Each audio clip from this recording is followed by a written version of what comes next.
Hello. Good morning. Welcome to another Next Opportunity Social chat here on the Next Opportunity Social page. I am Richelle Wright Wilson. I own Wright Outcomes, joined by Juwan Buford.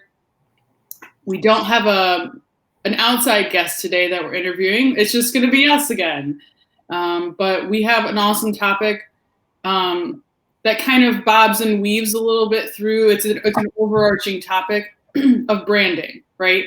With the intention of not just why branding is important, but why branding solidifies your place in your industry and your market. And I was speaking with Juwan last week, and I've referred an individual to him as well who is struggling with copycats. Someone who is very obviously, very intentionally copying my business friend's business, right? And what she was doing, and it was very strategically linear with that. So it wasn't, there was no doubt of oh yeah, this person's definitely copying what you're doing. And that got us in the topic of branding and why our first instinct with that, a lot of times we see copycat as we're angry, or I guess sometimes we're flattered, oh, I guess we're doing something right too. But also as entrepreneurs, we're very protective of our business and these are our babies, right? So we territorial in that way, which is good, right? In the sense of, yeah, you can't just come in here and just take what I've built for the past months, years, whatever, right? But how do we work around that? And how does branding fit into that, and to a point where we shouldn't always, depending on the situation, but we shouldn't always have to panic right away and we're going to lose everything because this person's copying everything that we're doing. That's where branding comes in, right? Of branding, and if you've done it right, and if you've done it well and thoughtfully and consistently, your people are your people, and they're not just going to jump ship because there's another option. Because to be perfectly honest, there's always other options for everything. Yep. Yeah, I'd agree 100%. Hi, everyone. This is Juwan Buford. I am a business development professional, owner of JSB Business Solutions company. And, of course, the initial response the individual is going to have is get an attorney, right? And that should be it, right? You should have an attorney, specifically a law firm, right? In your back pocket. That's easier said than done, right? You either have to have budget or you have to have a service that provides that to you. But I tell individuals, look, at the end of the day, you have to have 4 professionals in your life as a business owner. And now, because of what's transpiring with the pandemic, I would argue maybe even a 5th if you have employees or you plan on onboarding employees. So the first thing you need to have is a good relationship with a finance person, right? Not someone who just simply knows how to count the beans, but someone who can explain what a balance sheet is, an income statement, be able to explain to you what a cash flow statement, help you understand that the numbers in your business tell a story, right? You need to have a marketing person. Look, this pandemic opened a lot of people's eyes, I hope. But the individuals who are winning right now, quite frankly, they have robust online presence. And that goes for restaurant owners in every industry across the board. So having a marketing plan and stratagem in place is imperative. You need to have a good relationship with your personal banker for obvious reasons, right? You just had a round of funding that was released a couple months ago. Guess what? It's going to happen again, similar to what happens in 2008. And the individuals who are going to gain access to that funding and get there first, so to speak, are going to be the individuals who have a good relationship with people who are in the finance industry. Ideally, have a good relationship with a personal banker.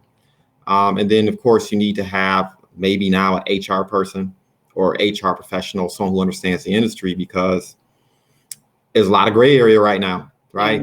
And last but not least, you have to have access to a good attorney to fight these battles, right? And what I encourage business owners, I know it's easy to forego these type of resources because it can be costly. But what I would share with you is that it's going to be more costly not to have it later on, right? Don't starve the baby, right? Make sure you have these resources in place. because it's one of the most effective ways to nip it in the bud, but it's not the only way. And you're absolutely right. I mean, you can't fight every battle. The bottom line is, as entrepreneurs, we're almost like, we operate the same way writers do, right? Writers read each other's stuff and they comment amongst each other, right?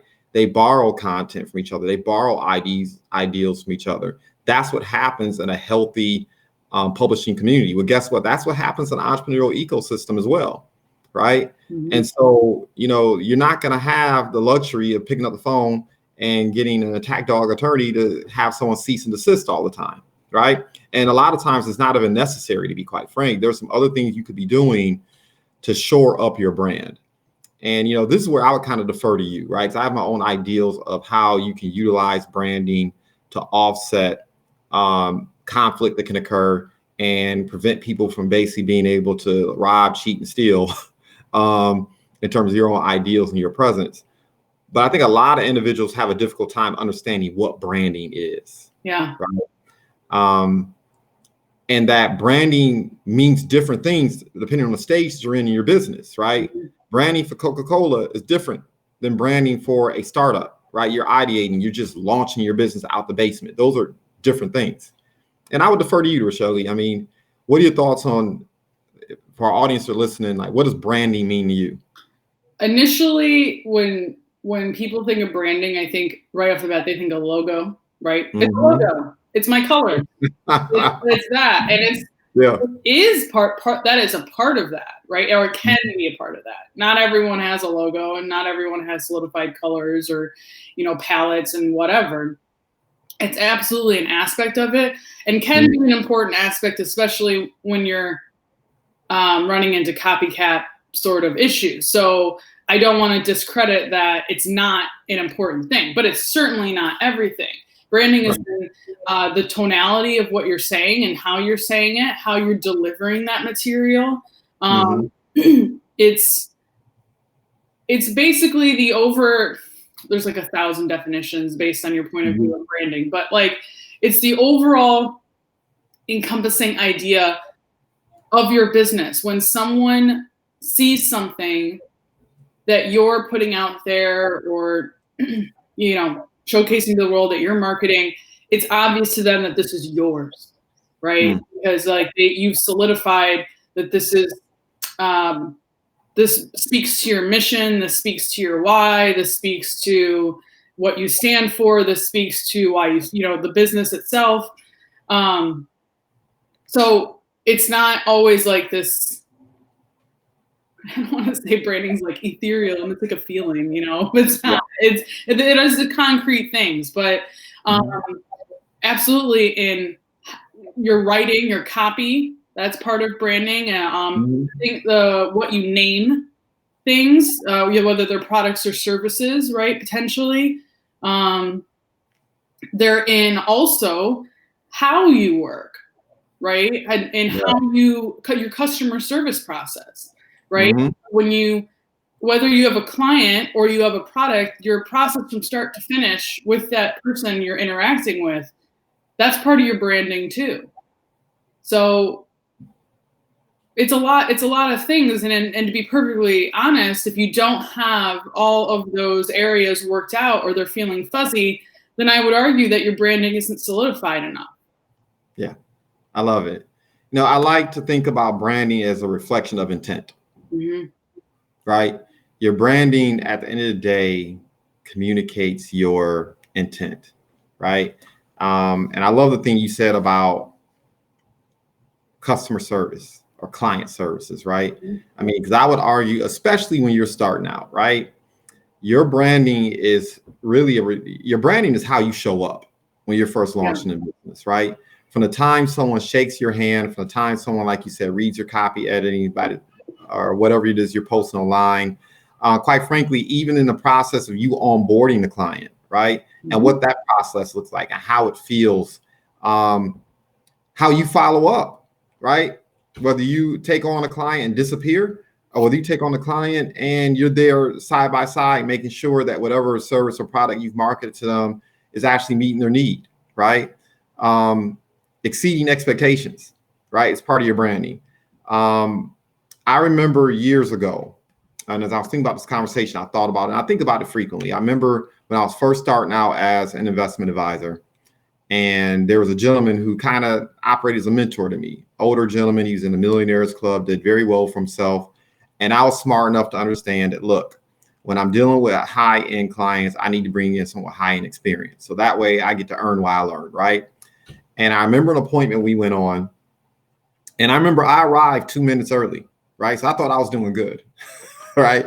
I arrived 2 minutes early to the appointment, and I walk in, and he's sitting with the business owner, and it was obvious to me that they had been there about 15 minutes, right? He had probably gotten at least 15 because they were on their first and a half, second cup of coffee.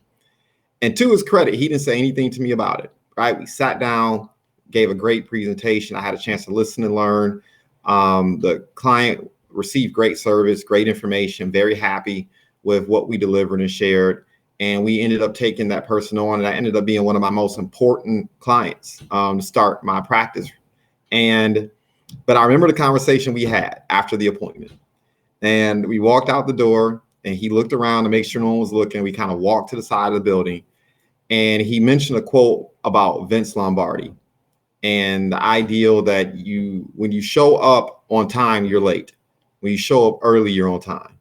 And he basically told me in a very nice but also unsavory way at the same time, if you catch my drift, that don't F up like that again, right?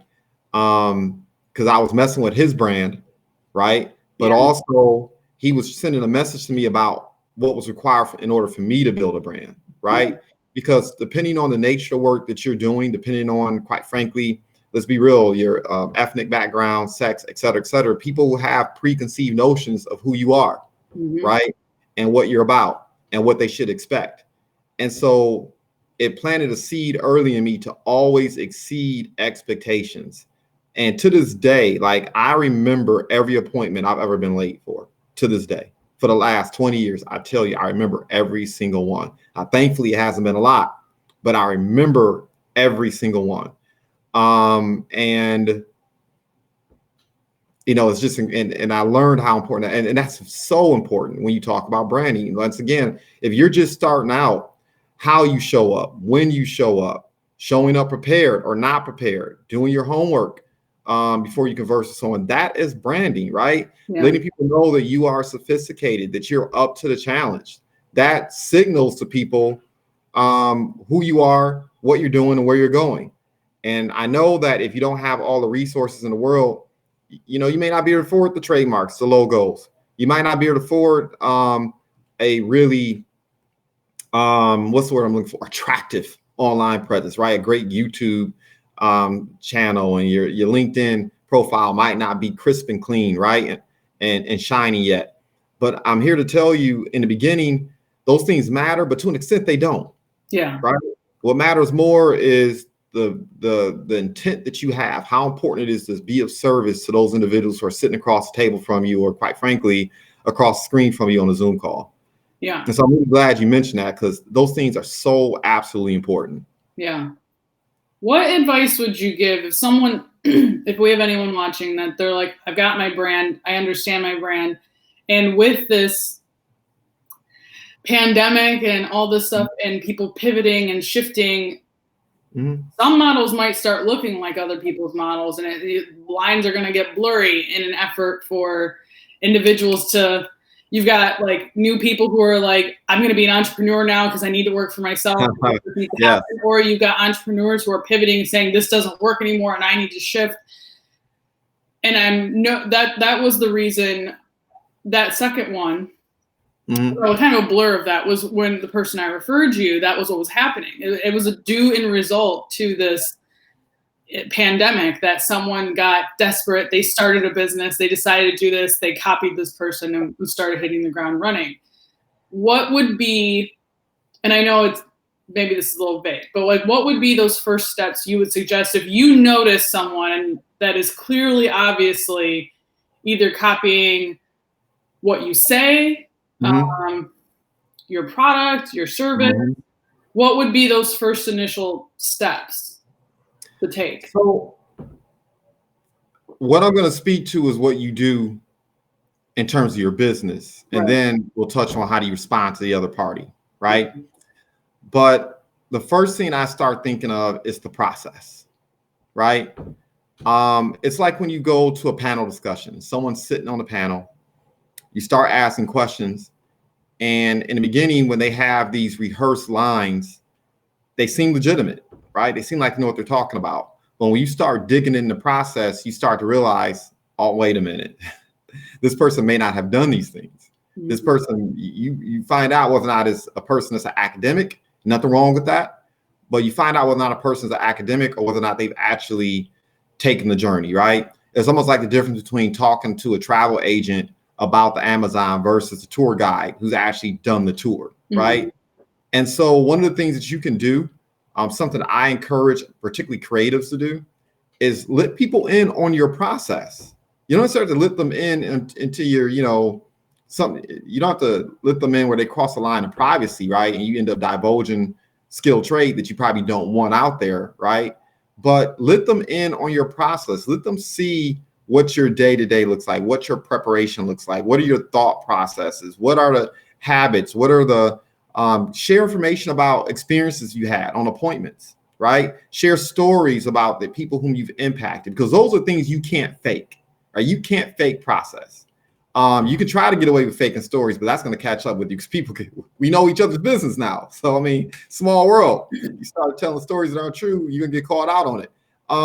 So being able to tell stories, some interactions you had and how you've helped other individuals, letting people in on your process. So if you're a musician, for instance, just using that as an example, letting them know how you prepare before you perform, letting them know what your thought process is, some of the things that you do mechanically when you're in the middle of your performance and why you make certain decisions and why you play a certain tune a certain type of way. You know what I'm saying? Those idiosyncratic things that only people who are in business will recognize, right? And people who are not in business but want to learn what it is you're doing or want to ascertain whether or not you're really the person for them to help them achieve a particular goal, they pay attention to those things.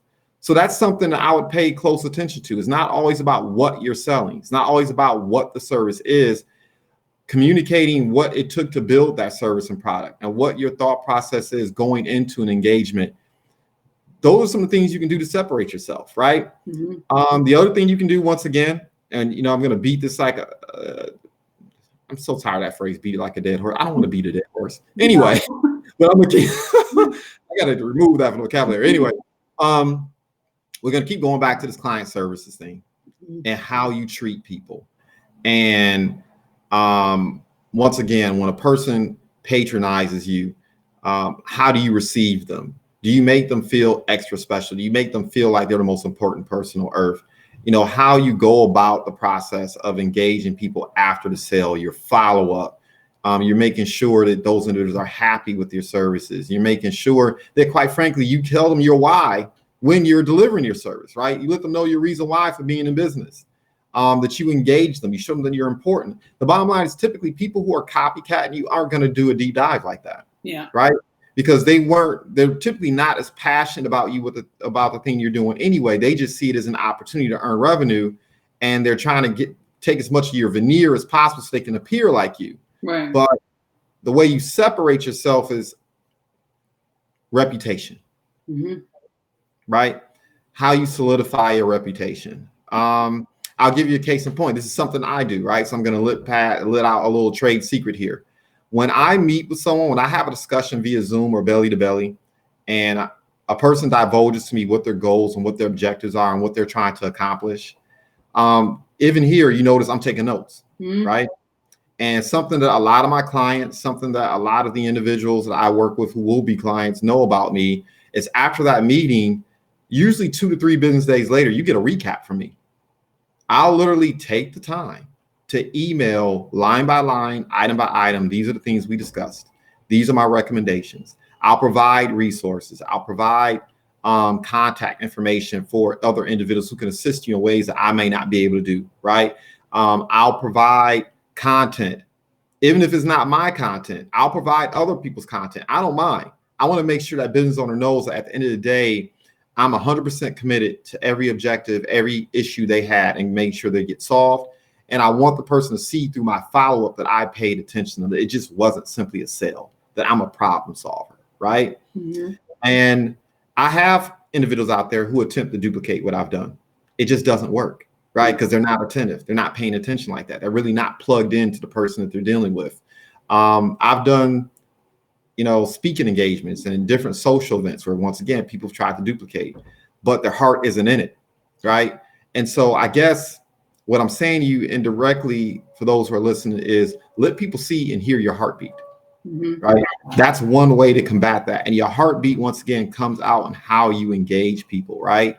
I'm just a firm believer that I've said this time and time again, you can't put your life's energies behind a compromise, right? It's hard to get enthusiasm. It's hard to go the extra mile. It's hard to give people more value than they expect or more value than they may be paying for up front. If you're not committed, if you're not really enthusiastic about your deal. And so that is always going to be the most effective way, quite frankly, to suffocate your competition, right? Because they're just not going to be willing to go the extra mile, particularly, once again, if they're just straight up copycats and really not about it, right? How do you approach them? No need to be shy. No need to be disingenuous. You don't need to be rude or obnoxious either. But, for one, I'm not above picking up the phone and saying, hey, let's have a conversation, right? This is my deal. This is what I do. Let's talk about how I can possibly help you out. Because I've noticed A, B, C, D is transpiring. And there's no need for conflict, right? Right. We're operating in a large city, billion-dollar industry. There's enough to go around. Let's have a conversation. We might even be able to help each other, right? I may follow it up, which it is. No, it's not. I will follow it up with an email, with some type of electronic communication that I can confirm the receipt of, right?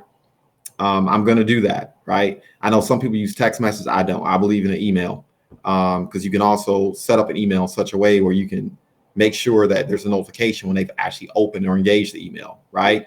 I'll go as far as to even use a Google Doc, which is very effective because if someone opens up a Google Doc, there's a track to that, right? You can actually track that as well. You can track when they open. You can see how much, sometimes depending on, how technical you are, you can see how much of it they've consumed, right? So those are some of the things that I would do before I escalate and perhaps look to acquire legal assistance, right?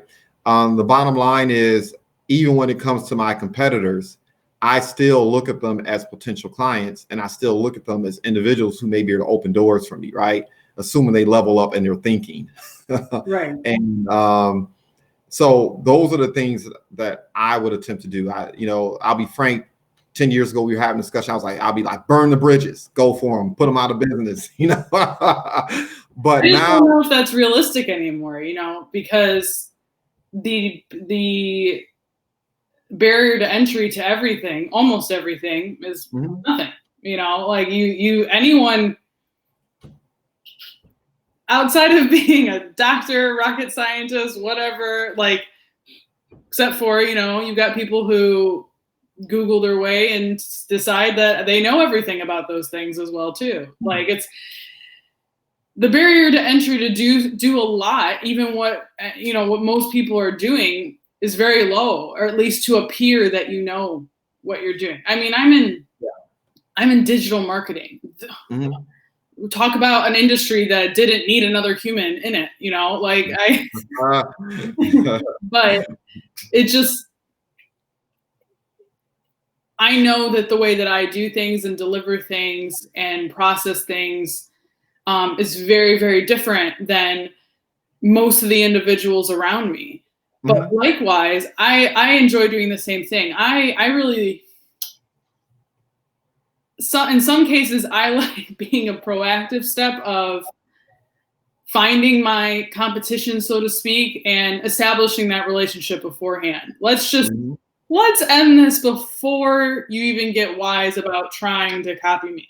Let's develop a personal relationship. So in some cases, maybe you'll actually feel bad about doing that. So you're not even going to try. But that doesn't always work. And it's not necessarily always, the way to go about it.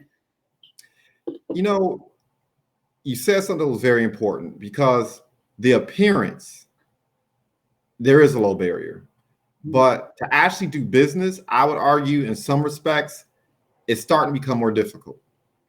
And it's starting to become more difficult because people have gotten wise to that now.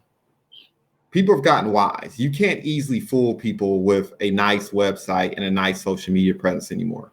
Folks are finally at the point now where, quite frankly, and on some occasions, it actually works against you if it looks too veneered, if it looks too curated, right? People want to see that you actually are a human being, and that you actually, once again, you do have a heartbeat. But because of there's such a proliferation of information out there, especially, look, I tell people all the time, Google is not a research engine, it's a search engine. So you're taking your advice from Susie Stapnowski, and you don't know who Susie Stapnowski really is. You don't know how effective she is. You don't know any of that.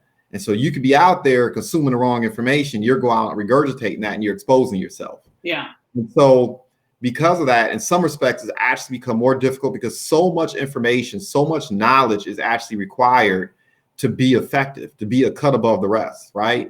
That's why I believe you have to be a constant learner. Like, you have to have a love for learning, because it's just like in athletics, right? At a certain level, all athletes are elite, right? At a certain level, you're all elite. You all have the talent, else you wouldn't be there, right? So because of that, what determines the difference between a successful athlete and a non-successful athlete? Where's the athlete that spends an extra hour in the weight room? An athlete spends just an extra hour practicing their shot or whatever their deal is. The athlete that spends just an extra hour watching video of their competition, right? That athlete that just spends that little bit extra, it only takes a little bit that accumulates over the course of time, right? You only need to get 1% better than your competition on a daily basis. And it doesn't seem like it's making a difference, but 30 days, 60 days, 90 days, that 1% better, now you're 30, 60, 90% better than your competition. So given that little bit extra, and that's how you can really, once again, separate yourself. Yeah. You already know I use technology. I don't understand it. Like, absent you, I'd be like a deer in headlights with even half stuff that I do. But if I were you, I would not be afraid to post an article every now and then. Do a presentation, not even for the sake of acquiring clients, but just for the sake of doing a deep dive and getting your nerd on, right? Yeah. And letting people see just how much extra time you spent in the gym, in that film room, right?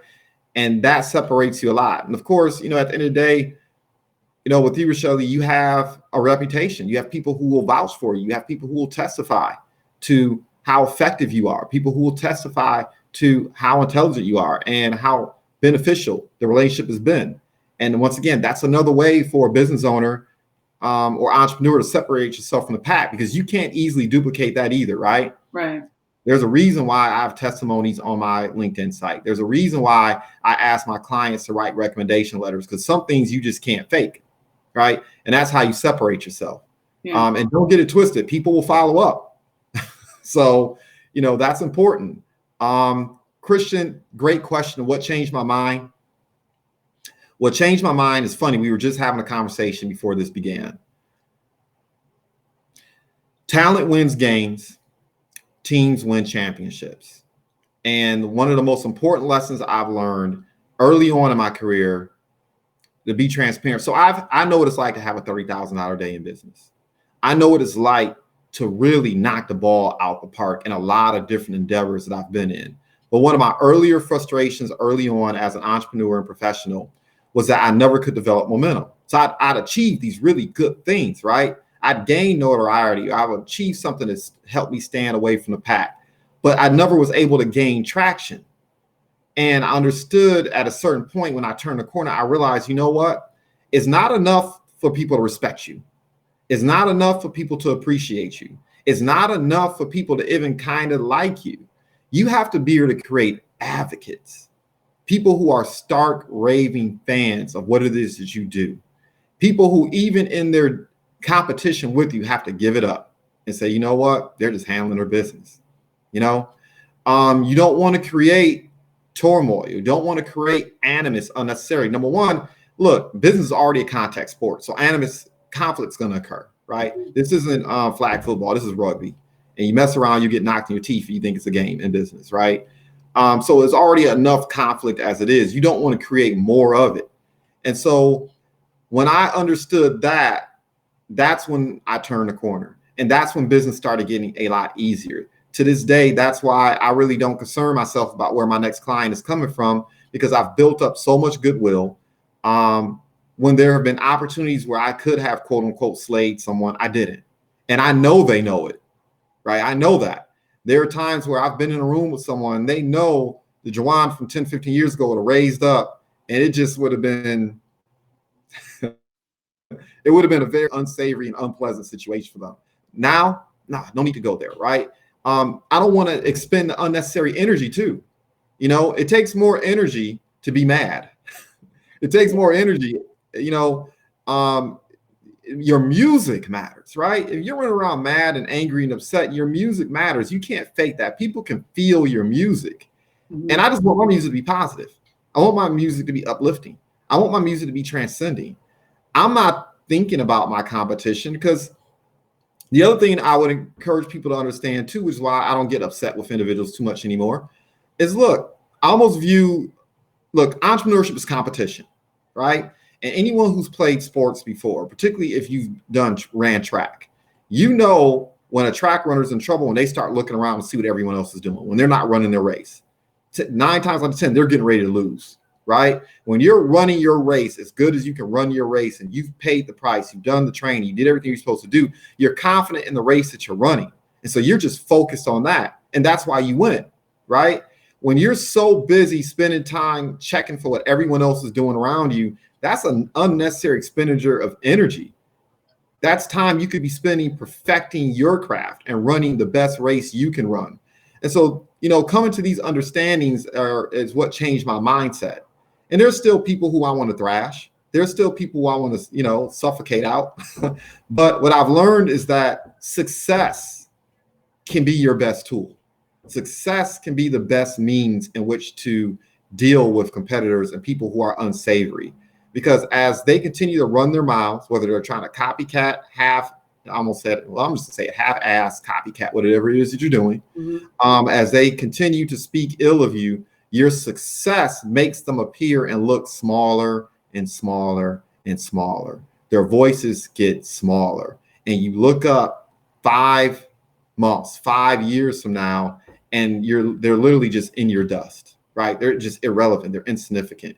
But you make them relevant, you make them significant when you get in the dirt with them, right? Because if someone's playing around in the dirt, someone's playing around in the mud, you got to get dirty to deal with them, right? So, you know, that is what changed my thinking, coming to those understandings. So hopefully that answers your question, Christian. Yeah, I mean, I think part of that too is your confidence, though, in what you've built. Mm-hmm. That it wasn't as much of a concern to you anymore about, well, I wouldn't say it's not a concern what other people are doing. You just shifted in what you concerned yourself with those people are doing. Yes. Yeah. I definitely think that can take time. That just takes time, and not just being confident in yourself, but being confident in what you've built and what you're continuing to build. Right. Yeah. I guess for me too, if I see individuals that maybe, again, I'm in this weird muddled world of a lot of people do a lot of similar things, but I'm always, if anything, I look at situations now of people who maybe they're doing something similar to what I'm doing, or they're right behind what I'm doing. If anything, I know that I'm on the right path of, they have no idea what I'm about to do.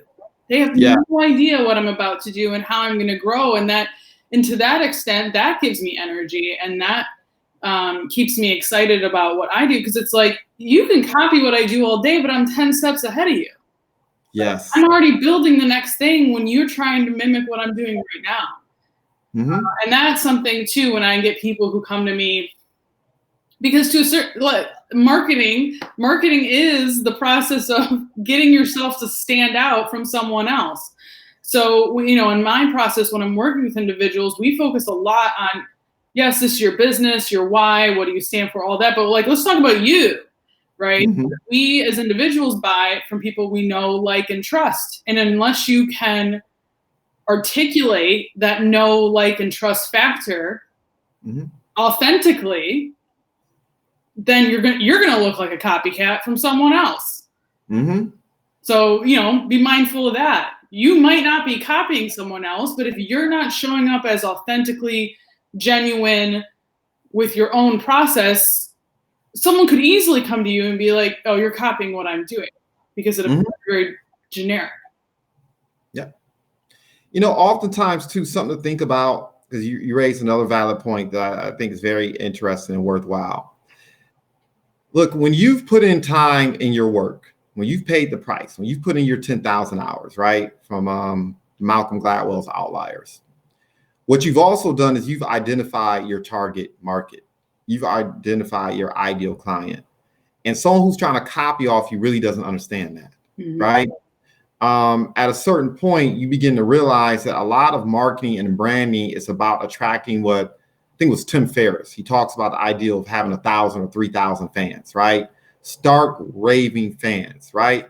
And you get to a point where, as you start to refine your business practices, you start to do everything you do in terms of your music, your approach, the language you utilize, everything is geared towards attracting those 3,000 fans, right? Creating that resonance. And that's something that can't be copycatted. I'm just sorry, it can't. People who are, if you're focused on creating your 3,000 fans deep, right? 3,000 people where no matter where you go in the world, no matter what project or what endeavor you're involved in, they have your back because they believe in you. That's something that can't be bought. And right, that's the pain of entrepreneurship, but it's also the extreme blessing, right? That if you're willing to put in the time, because there are no shortcuts. You take a shortcut as an entrepreneur, especially when you're starting out, I promise you, it will come back to bite you in your derriere every single time. It will always come back to bite. Always, always, always. So, that whole process, once again, makes it extremely difficult for people to kind of break into your niche and usurp or take clients or make your life difficult. Now, people can give you a headache. They can be annoying. But at the end of the day, if you're really focused on building that network of 3,000 fans, I promise you, and you understand what really resonates with your people, the stories that you tell, the way you show up, that confidence is built in the doing, right? The doing and the experiencing. So that does not mean you ignore people, right? If someone is stepping over the line, you address it. We talked about that earlier, right? And if you need to muscle up legally, let's get to it, right? But once again, there are more effective ways, more different types of strategies and thought process that will serve you more so than, once again, focusing your attention on what they're doing, right? And you're right, that comes with experience, that comes with confidence, but also comes with knowing your why. I know we keep going back to this, but it's so important, knowing why you're doing what it is that you do. Because this is what also is going to kill your copycats, because they don't have your why. So they're not going to be up. They're not going to be up at 2, 3 o'clock in the morning, and then wake up 3, 4 hours later and get it in. They're not going to do it. You can't find the energy to do the work you have to do as an entrepreneur, especially in the beginning. Because in the beginning, you're doing a lot of things that you don't get paid for. So later on, you start being compensated for things you no longer have to do. And once again, someone who's trying to bite off you, somebody who's trying to steal your thunder, they're not going to be willing to put in the work. You're going to make strides on them. Christian here says, is there any time where you are showing too much of you?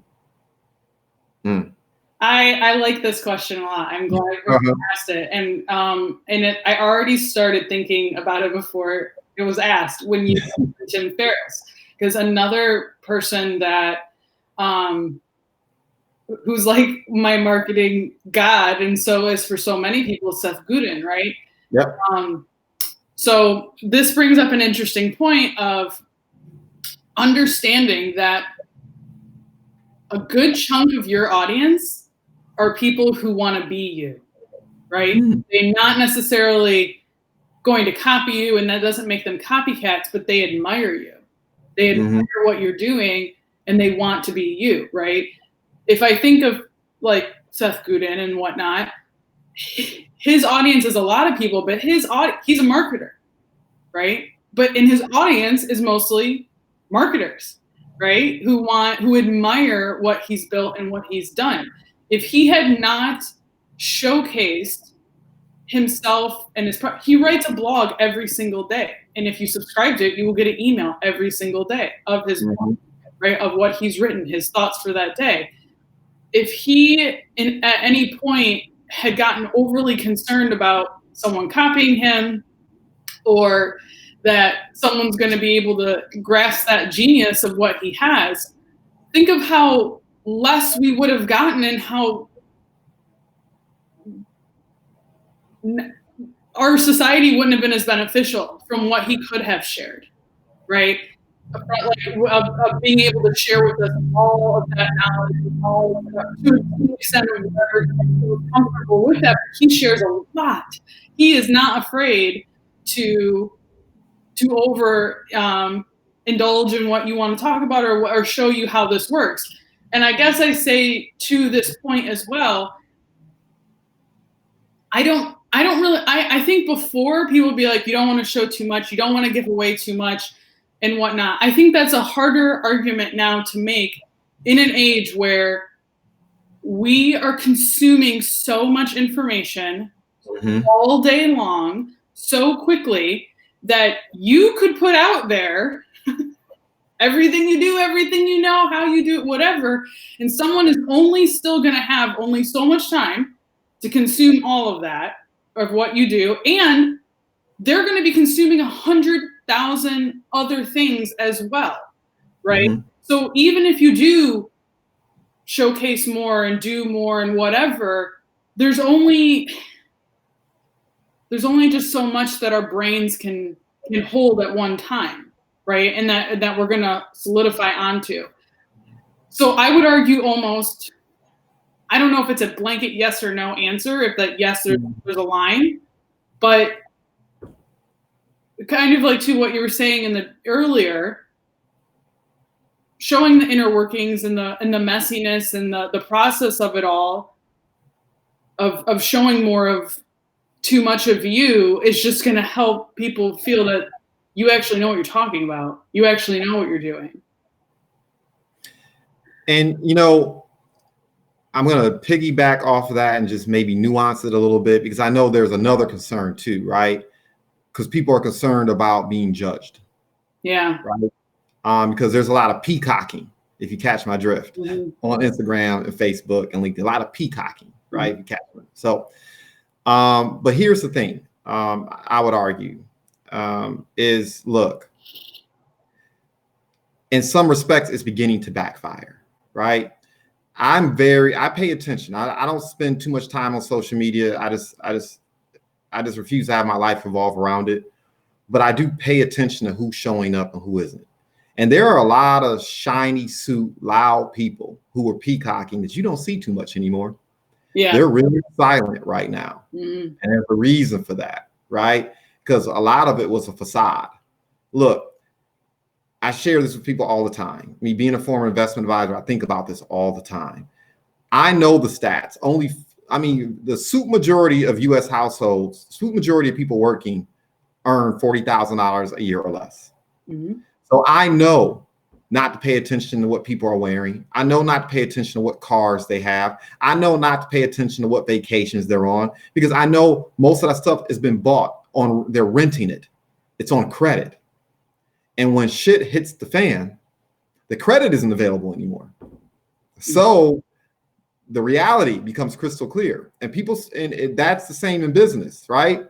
A lot of people are stunting on credit, on things they haven't done, on stuff they haven't accomplished. They've kind of bought with fake currency the reputations and the appearance that they have, right? And people are really catching wind of that. They're seeing that. A lot of people are getting exposed right now.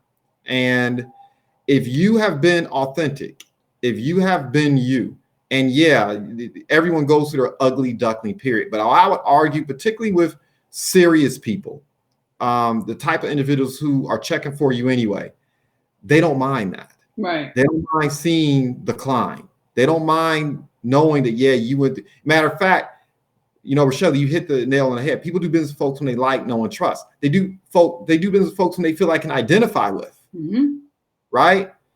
No one's perfect out here. No one, no one's faces, bodies, lifestyles, et cetera, is perfect out here. That's all curated, right? So I think there's a line, like you notice with me, I'll just be frank, I don't post too many pictures of my family anymore because people are just crazy. I'm not trying to have that, right? It's certain information I just don't want broadcasted about the inner workings of my personal life because, the world we live in today, it's just, it's not even about me being concerned about what people will see, it's being concerned about how people can use that information. Right. To cause harm, not only to myself, but other people around me, right? So I'm cognizant of that. But in terms of your business process, if you're going through that ugly duckling stage, if you're still kind of figuring things out, you're still ideating, reflecting on things, trust me, that's not going to hurt you as nearly as much as people think it will. Matter of fact, it'll endear people to you, right? I can think of perfect example, Chris Rock. I remember Pookie. I remember a lot of those different characters he played early on in his career. Yeah. And as he began to scale and climb the success ladder, right? And he'll tell you he has a couple stand-up routines. He's done a couple interviews where he'll say he doesn't think he's necessarily the most talented person in the world. He doesn't believe that he's necessarily the most gifted or at anything that he does. But what he does do is he's shown up. He's shown up in his ugly duckling stage, and he's showing up now as he's begun and has perfected his craft. And that's why we're endeared to him, right? Because we saw how he started and where he is now, and he basically lit us into his process. Chris Rock's gonna go down as a legend for that reason. Whether you agree with what he says or not, just because you had a chance to see his process and see his come up, people are gonna be talking about him, right? It's the same thing in entrepreneurship, right? Having those stories, seeing people watch you level up. And I'll leave you with this. The people who are in your life now, as you're climbing the ladder, a year from now, they're not going to be in your life. People who are in your life a year from now, the majority of them aren't going to be in your life 5 years from now. The people who are in your life now aren't going to be around to see you level up. They're going to be on to the next or doing something else. It's human nature. It is what we are. We're sapiens. That's just that's what we do. And so a lot of people that you may think are checking for you, who may be criticizing you, trust me, they're not going to be there anyway. They're not going to be there for your come up. They're not going to be there as you level up, right? But some people climbing the ladder, the air gets thinner the higher you climb. And some people can't make the climb. It breaks them, right? That also goes to your clientele too. As you start to level up, you start to accelerate your services, you start to offer a richer, deeper experience to your clients. For a lot of your clients, you'll be surprised. That won't be their cup of tea. They may have just wanted a transactional relationship with you, and you're trying to build deeper. And they're not, I'm not ready for that. Well, you're going to look up, and a lot of the clients that are there, and it's okay. There's somebody else out there for them. Mm-hmm. So I wanted to kind of touch on that a little bit too when you talk about showing too much. No, I mean, obviously you want to protect yourself, right? That's what I think about. But in terms of showing people your process and showing people your ugly duckling stage, trust me, it long term is not going to hurt you. Yeah. Agreed. Excellent. I think that's a good wrapping up point. Hopefully this is something you can sit with, reflect on, take this time to do that, right? I think that it's always important to take different moments in your career and your business and not get too comfortable with where you're at, in the sense that you can always do a reflection on it. So even if you think you've got this down, you've got it nailed down, you probably do, but it's always good to reflect. How can you do better? How can you evolve? How can you make what you've built last for another decade? Always important. And this was excellent. So we'll be back next week. Maybe with a guest, maybe with us. We'll let you know. But thank you guys for joining us. If at any point that this stream was choppy for you, I was seeing that the internet was going like this. We do download these and put them on YouTube where the stream will be a little bit clearer based on the recording. Just let us know and message us. We're happy to send that over to you as well if you want to watch again. Otherwise, thank you guys. Talk to you soon.